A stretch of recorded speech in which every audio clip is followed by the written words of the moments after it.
वज़ीर-ए-आज़म शहबाज शरीफ आज से ताजिकिस्तान का 2 रोज़ा दौरा करेंगे। वज़ीर-ए-आज़म ताजिकिस्तान के सदर और वज़ीर-ए-आज़म से मुलाकातें करेंगे। दौरे में दोनों ममालिक के दरमियान हमजहती अमूर पर मुआहदों और मुफाहमत की यादाश्तों पर दस्तखत होंगे। तर्जुमान दफ्तर खारजा के मुताबिक वज़ीर-ए-आज़म 3 से 4 जुलाई तक काज़ाकिस्तान के दारुल हुकूमत आस्ताना में होने वाले शंघाई ताउन तंजीम के सरबराही इजलास में शिरकत और खिताब करेंगे। सरबराही इजलास में वज़ीर-ए-आज़म अहम इलाकाई और आलमी मसाइल पर पाकिस्तान के नुक्ता नज़र से आगाह करेंगे।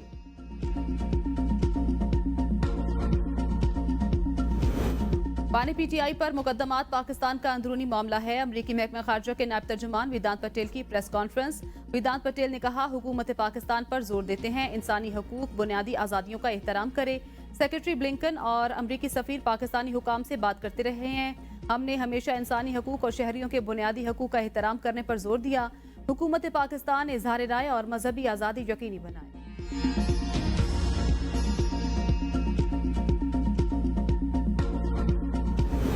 डोनाल्ड ट्रंप को 6 जनवरी 2021 के केस में बड़ा रिलीफ। अमरीकी मीडिया के मुताबिक डोनाल्ड ट्रंप को सदारती मुद्दत के दौरान किए जाने वाले फैसलों पर इस्तिस्ना हासिल है। सुप्रीम कोर्ट का फैसला अमरीकी आईन, कानून और जमहूरियत की फतह है। साबिक अमरीकी सदर डोनाल्ड ट्रंप की जानिब से फैसले का खैर मकदम।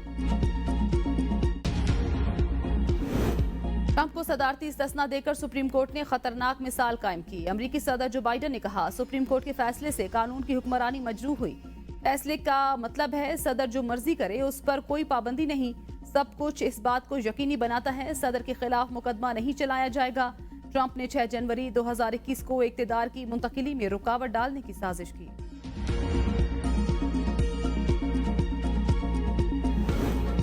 4 जुलाई को बरतानिया में वोटिंग का आगाज पाकिस्तानी वक्त के मुताबिक सुबह 11 बजे होगा। बरतानिया में वोटिंग पाकिस्तानी वक्त के मुताबिक रात 2 बजे तक जारी रहेगी। मीडिया रिपोर्ट के मुताबिक वोटिंग खत्म होने के बाद एग्जिट पोल का सिलसिला शुरू हो जाएगा। पोलिंग खत्म होने के कुछ घंटे बाद नताइज आना शुरू हो जाएंगे। बरतानिया में जुम्मे की सुबह तक ज्यादातर हलकों के नताइज आ जाएंगे। पीटीआई में इख्तलाफात, डिसिप्लिन की खिलाफवर्जी पर शेर अफजल मरवत और शानदाना गुलजार की रुकनियत मुअत्तल। तहरीक इंसाफ कोर कमेटी के इजलास की अंदरूनी कहानी सामने आ गई। पाकिस्तान तहरीक इंसाफ कोर कमेटी की राहें जुदा करने वाले अफराद की शदीद मजम्मत। 9 मई के बाद पार्टी छोड़ने वाले अरकान को वापस शामिल न करने की करारदाद मंजूर। पार्टी छोड़ने वालों की वापसी का फैसला बानी पीटीआई रिहाई के बाद करेंगे। इजलास में कहा गया, मुश्किल वक्त में पार्टी छोड़ने वाले लोग कभी काबिल कबूल नहीं होंगे। उमर अजूब का बतौर सेक्रेटरी जनरल इस्तीफा मंजूर न करने की सिफारिश भी करारदाद का हिस्सा। करारदाद में कहा गया, उमर अजूब की पार्टी के लिए काबिल तहसीन खिदमात। मुस्तकबिल में पार्टी नज़्म ज़ब्त की खिलाफ वर्जी पर सख्ती से निपटा जाएगा। जेयूआई से मुज़ाकरात का इख्तियार असद कैसर को मिल गया।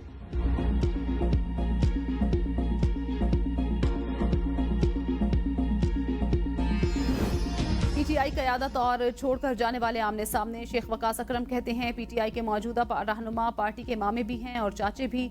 अगर फवाद चौधरी को इतना दुख है तो पार्टी छोड़कर ना जाते। वो आईपीपी में शामिल भी हुए और दूसरों को पार्टी छोड़ने की तरगीब भी देते रहे। फवाद चौधरी अब पीटीआई का हिस्सा नहीं। बानी पीटीआई को माइनस करने का कोई सोच भी नहीं सकता। ये वो लोग हैं जिन्हें बानी पीटीआई ने पहचान दी। इन लोगों को अपनी बुराई पर शर्मिंदगी नहीं। इन लोगों की पार्टी में वापसी का फैसला बानी पीटीआई ही करेंगे। फवाद चौधरी कहते हैं, मैं पीटीआई में हूँ। शेख वकास ऐसे ही मामे बन गए। इनको तो मैंने कुछ नहीं कहा। वो कौन होते हैं ये कहने वाले कि मैं पीटीआई में नहीं। पीटीआई में ना होता तो आज फॉर्म 47 पर वजीर होता। पार्टी छोड़कर कोई नहीं गया, छुड़ाई गई। बानी पीटीआई 13 माह से जेल में है। जब तक पीपल्स पार्टी, नून लीग और एस्टेब्लिशमेंट नहीं चाहेगी वो जेल में रहेंगे। रऊफ हसन के इल्जामात के बाद मैंने उन्हें छोटे लोग कहा।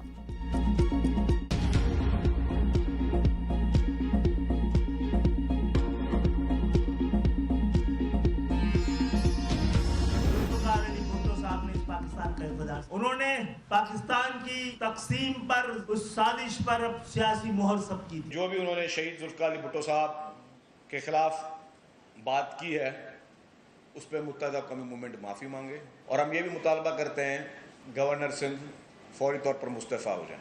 सिंध के शहरी इलाकों के जाली डोमिसाइल बनवाकर तकरीबन 80% नौकरियां इन 50 सालों में हड़प की गई हैं। मैं समझता हूँ नफरत अंगेज और तासुब अंगेज सियासत का और झूठ की सियासत का बाप बंद करें। एमक्यूएम और पीपल्स पार्टी एक बार फिर आमने सामने। खालिद मकबूल सिद्दीकी ने कहा, सानेहा सकूत ढाका के चंद हफ्ते बाद जुल्फिकार भुट्टो ने इक्तिदार संभाला।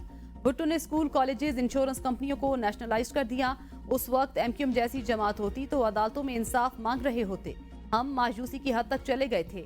56,000 नौकरियां 50 साल से तासुब और नस्ल परस्ती पर दी जाती थी। सिंध के शहरी इलाकों में भर्ती करने के लिए लोगों के जाली डोमिसाइल बनाए गए। हमें हक मिला, लेकिन ताखीर से मिला है। पिछले 50 सालों से जो कुछ हुआ वो मुनज़्ज़म साजिश के तहत हुआ। शर्जील मेमन ने रद्द अमल में कहा, खालिद मकबूल सिद्दीकी ने शहीद भुट्टो के खिलाफ जहर उगला। शर्जील मेमन का खालिद मकबूल सिद्दीकी से माफी मांगने और गवर्नर सिंध से मुस्ताफी होने का मुतालबा। कहा, खालिद मकबूल का कोटा सिस्टम की बात करना मुनासिब नहीं। जुल्फिकार अली भुट्टो के खिलाफ बयानबाजी कबूल नहीं। भुट्टो के लिए कहना पाकिस्तान को तकसीम किया, डूब मरने का मकाम है। पहले जी भाई करते थे, कायद पर मुश्किल वक्त आया तो उसे छोड़ गए।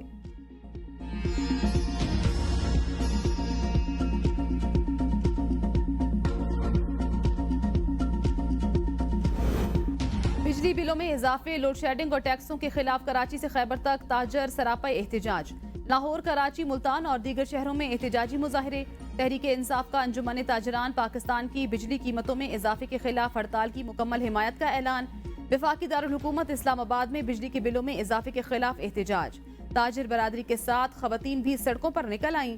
शुरका का बिल हाथों में थाम कर मुजाहरा। मुजाहिरीन का वजीर आजम से मुस्ताफी होने का मुतालबा। तंजीम ताजरान खैबर पख्तूनख्वा का सूबे भर में एहतजाज। मुजाहिरीन का हाथों में बैनर्स और प्ले कार्ड्स उठाकर एहतजाज। मुल्तान में ताजिरों का एहतजाज, हुकूमत के खिलाफ शदीद नारेबाजी। पहले गुजारा हो जाता था 100-150 में, अब तो 300-400 का डलवाएं फिर जाके एक दिन पूरा होता है। हमारे पास कोई अल्फाज है ही नहीं कि हम हुकूमत के बारे में कुछ बोलें या कुछ कह सकें। कभी 2 रुपए सस्ता कर देती है, लेकिन 1 महीने बाद जो है 7-8 रुपए इजाफा कर देती है। अभी ये 7 रुपये बढ़ा है तो ये 20-30, 40 रुपए चीज़, हर चीज़ के रेट बढ़ जाएगा। पेट्रोलियम मसनूआत की कीमतों में इजाफे पर शहरी फट पड़े। हुकूमत से इजाफा वापस लेने का मुतालबा। हुकूमत ने नई माली साल के आगाज पर पेट्रोलियम मसनूआत महंगी कर दी। पेट्रोल की कीमत में 7 रुपए 45 पैसे फी लीटर इजाफा। नई कीमत 265 रुपए 61 पैसे हो गई। डीजल की कीमत 9 रुपए 56 पैसे फी लीटर इजाफे के साथ 277 रुपए 45 पैसे फी लीटर मुकर्रर। लाइट डीजल की कीमत में 9 रुपए 88 पैसे फी लीटर इजाफा। मिट्टी के तेल की कीमत भी 10 रुपए 5 पैसे फी लीटर बढ़ा दी गई।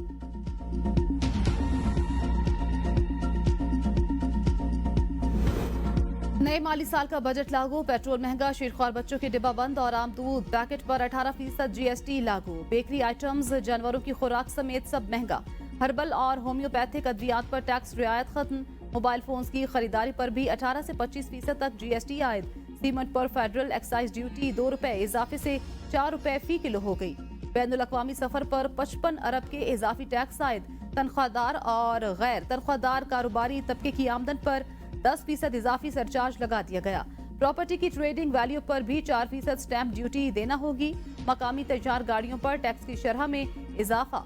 फिक्स टैक्स के बजाय गाड़ी की मालियत के लिहाज से टैक्स देना होगा।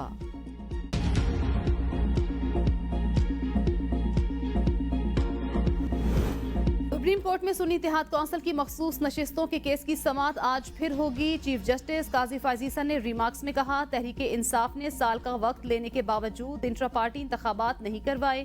13 रुकनी फुल कोर्ट ने समाअत मुकम्मल होने का इंदिया दे दिया। दौरान समाअत एक बार फिर PTI के इंतखाबी निशान केस का तस्करा। चीफ जस्टिस ने कहा, बतौर वजीर आजम दरख्वास्त दी गई, इंट्रा पार्टी इंतखाबात के लिए 1 साल दे दें। PTI खुद वक्त मांगती रही, इल्जाम सुप्रीम कोर्ट पर मत डालें। इलेक्शन कमीशन ने कुछ गैर आईनी किया है तो बिल्कुल उड़ा देंगे। हर इलेक्शन में धांधली का इल्जाम लगता है। हारने वाला कहता है इंतखाबात ठीक नहीं हुए, हम इदारे की कदर नहीं करते। वकील इलेक्शन कमीशन ने अदालत को बताया, मेरी उर्दू कुछ कमजोर है, साहबजादा को शहजादा कह देता हूँ।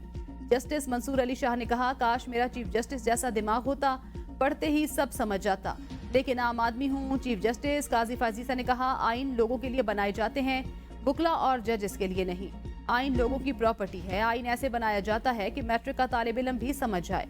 जस्टिस मंसूर अली शाह ने कहा, अदालत चाहती जिस सियासी जमात का जो हक है उसे मिले, किसी को कम ज्यादा सीटें ना चली जाएं। चीफ जस्टिस ने दरियाफ्त किया, हक क्या है, सुप्रीम कोर्ट ने आइन को देखना है। मुतनाज़ प्रेस कॉन्फ्रेंसेस नशर करने पर तौहीन अदालत केस का तहरीरी हुक्मनामा जारी। हुक्मनामे में कहा गया, टीवी चैनल्स के जवाब 2 हफ्तों में आने चाहिए। टीवी चैनल्स बताएं क्या प्रेस कॉन्फ्रेंसेस दोबारा नशर हुई।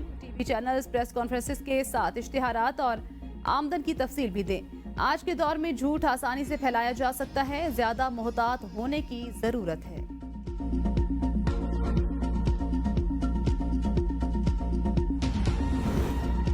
इत्तेहाद कौंसिल की मखसूस नशिस्तों का केस जस्टिस जमाल खान मंदुखैल ने इस्तफसार किया। पहली समात पर आपने कहा पीटीआई के डिक्लेरेशन और सर्टिफिकेट जमा करवाए। इलेक्शन कमीशन के रिकॉर्ड के मुताबिक चंद कागजात में दोनों चीजें मौजूद, चंद में नहीं। कौन सा बयान दुरुस्त है? बैरिस्टर गोहर ने कहा हर उम्मीदवार दो फॉर्म जमा करा सकता है। आजाद उम्मीदवार और तहरीक इंसाफ के जमा कराए। इलेक्शन कमीशन एक फॉर्म लाया है, तहरीक इंसाफ के फॉर्म भी मंगवाएं। जस्टिस अतहर मिनल्ला ने कहा अदालती फैसले की गलत तशरीह करके किसी जमात को नाअहल करना असल सवाल है। सुप्रीम कोर्ट के फैसले की गलत तशरीह से इलेक्शन कमीशन का पूरा मौक़िफ़ खराब हो जाता है। मैंने इलेक्शन कमीशन से अपने नोट में कुछ मालूमात मांगी थी। वकील इलेक्शन कमीशन ने कहा मैं आपका नोट नहीं पढ़ सका। जस्टिस आयशा मलिक ने इस्तफसार किया गुज़श्ता इंतखाबात में बाप पार्टी को खैबर पख्तूनख्वा में मखसूस नशिस्तें कैसे दी गई थी? इलेक्शन कमीशन एक मामले पर दो मुख्तलिफ मौक़िफ़ कैसे ले सकता है? वकील ने कहा बाप पार्टी को नशिस्तें देने का फैसला कानून के मुताबिक नहीं था। मौजूदा इलेक्शन कमीशन ने तमाम फरीकैन को सुनकर फैसला किया।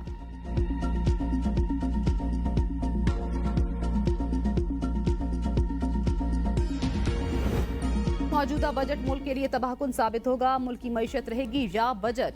25 खरब हुकूमत के अपने अखराजात, सिर्फ 500 अरब रुपए BISP के लिए रखे गए। साबिक वजीर आजम शाहिद खाकान अब्बासी की मिफ्ता इस्माइल के हमरा प्रेस कॉन्फ्रेंस। कहा बजट में सबसे ज्यादा मार तनख्वाहदार तबके को पड़ रही है। जो टैक्स अदा हो रहा है उस टैक्स पर भी टैक्स लगा दिया गया। इन हालात में मईशत कैसे आगे बढ़ेगी? सिर्फ स्मगलिंग रोक लें तो मजीद टैक्स लगाने की जरूरत नहीं। आवाम को नजर आना चाहिए था कि हमारी हुकूमत हमारे बारे में सोच रही है। शाहिद खाकान अब्बासी की नई पार्टी अवाम पाकिस्तान पार्टी की लॉन्चिंग 6 जुलाई को इस्लामाबाद में होगी।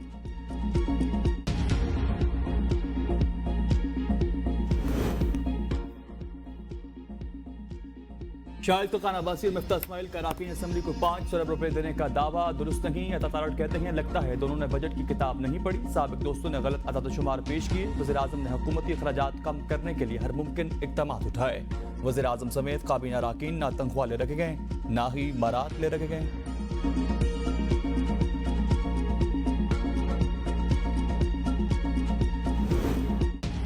ओगरा का 1 जुलाई से गैस की कीमतों में रद्द-बदल का नोटिफिकेशन जारी। IMF की शर्त पर कैप्टिव पावर प्लांट्स की गैस महंगी। गैस के निर्ख 2750 से बढ़ाकर 3000 फी MMBTU मुकर्रर कर दिया गए।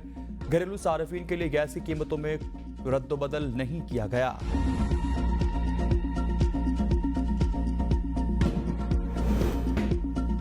रावलाकोट जेल से फरार कैदियों के सरों पर करोड़ों रुपए के इनामात। फरार होने वालों में से 6 मफरूरों के सर पर 1-1 करोड़ का इनाम मुकर्रर। 25 साल सजा के 2 मफरूर कैदियों पर 50-50 लाख का इनाम। बाकी 10 मफरूरों पर 30-30 लाख का इनाम। सेक्रेटरी दाखिला और IG जेल खानाजात को OSG कर दिया। डिप्टी सुपरिटेंडेंट समेत 7 अहलकार गिरफ्तार। तहकीकात शुरू। SP का कहना था कि कैदी ने संतरी से लस्सी अपनी बैरक के बाहर ले जाने का कहा। संतरी के मजबूर करने पर कैदी ने काबू पा लिया। चाबियां छीनकर दीगर दूसरी बैरकें खोल दी। एक पिस्तौल छत से अंदर फेंका गया जो अंदर से ताला तोड़ने के लिए इस्तेमाल किया जाना था।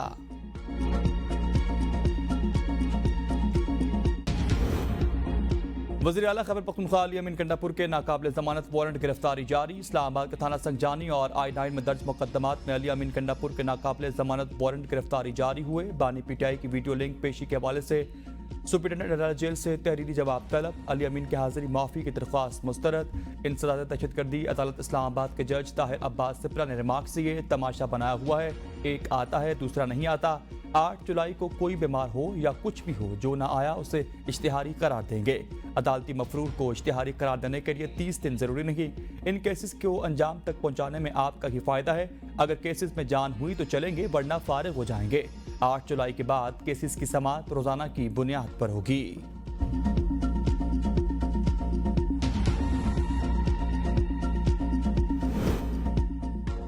ओपोजिशन के ग्रैंड अलायंस के लिए स्टीयरिंग कमेटी तश्कील देने का फैसला। 5 नाम तहरीक इंसाफ और 5 नाम जमीयत उलमा इस्लाम से शामिल होंगे। स्टीयरिंग कमेटी तहरीक इंसाफ और JUI के भी मुमकिन इत्तेहाद के TOs के TORs तय करने के साथ मुमकिन एहतजाज की हिकमत अमली तय करेगी।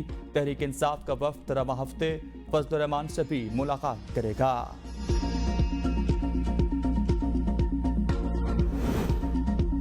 आज़ाद अरकान को निकाला गया तो सीटें किस तनासुब से मिलेंगी? जिस पार्टी को वोट मिले मखसूस सीटें भी इसी को मिलनी चाहिए। Chairman PTI barrister Gauhar Ali Khan की मीडिया से गुफ्तगू। कहा, हमने बरवक्त कागजात जमा कराए थे। इलेक्शन कमीशन ने कहा हमने पार्टी इलेक्शन नहीं लड़ा और फहरिस्त जमा नहीं कराई। आइन के मुताबिक मखसूस सीटें PTI की हैं। जजेस की ऑब्जर्वेशन से लगता है सीटें हमें मिलेंगी। पार्टी को छोड़कर जाने वालों की वापसी का फैसला बानी PTI करेंगे।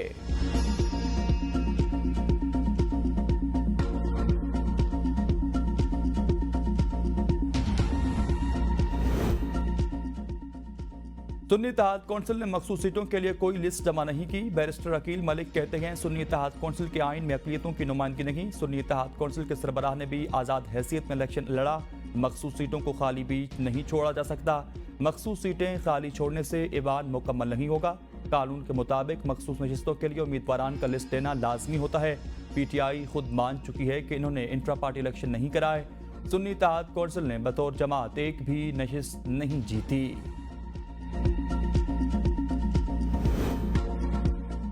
शौकत यूसुफजई ने भी सीनियर रहनुमाओं के नजरअंदाज किए जाने का शिकवा कर दिया। कहा, PTI में सीनियर रहनुमाओं को नजरअंदाज किया जा रहा। बानी चेयरमैन से मिलने दिया जाए। पार्टी के तकसीम होने का गलत तासुर दे रखे। बानी PTI NRO के लिए तैयार नहीं। फवाद चौधरी और इमरान इस्माइल में बहुत समझ बूझ थी। मुश्किल वक्त में इन्होंने तकलीफ बर्दाश्त की। काबिल लोग फिर सामने आ रखे गए जो लोग साथ खड़े गए। इन्होंने हिम्मत से काम लिया। पुराने और नए सियासतदानों में फ़र्क है। नए आने वालों की कमिटमेंट बड़ी मजबूत है।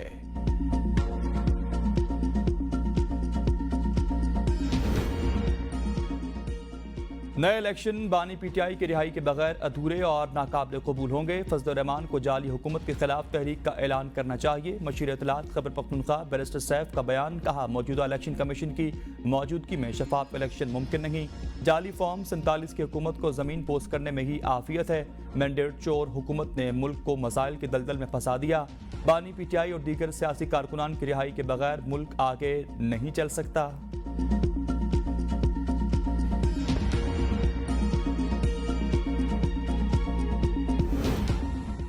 IMF हुकूमती इक़दामात से मुतमईन। रवामा नए कर्ज प्रोग्राम का मुआहदा तय पाने का इम्कान। वज़ारत ख़ज़ाना के मुताबिक नए कर्ज प्रोग्राम का हजम 6 से 8 अरब डॉलर हो सकता है।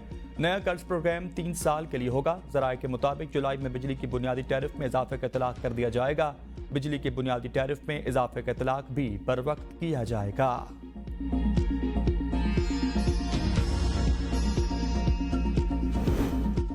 वज़ीर-ए-आज़म पाकिस्तान शहबाज शरीफ से जहांगीर तरीन की मुलाकात में इस्तेकाम पाकिस्तान पार्टी के रहनुमा ओन चौधरी भी मौजूद। जहांगीर तरीन का वज़ीर-ए-आज़म को कारोबार, सरमायाकार दोस्त और अवामी बजट पेश करने पर खराज तहसीन। वज़ीर-ए-आज़म को मईशत को मुस्बत समत में गामजन करने पर भी मुबारकबाद।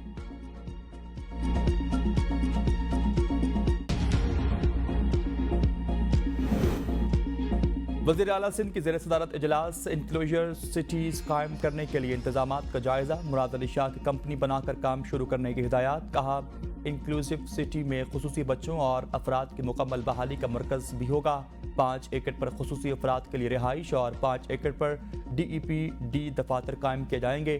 खुसूसी अफराद के लिए बेहतरीन दिलकश पार्क 40 एकड़ अराजी पर कायम करेंगे।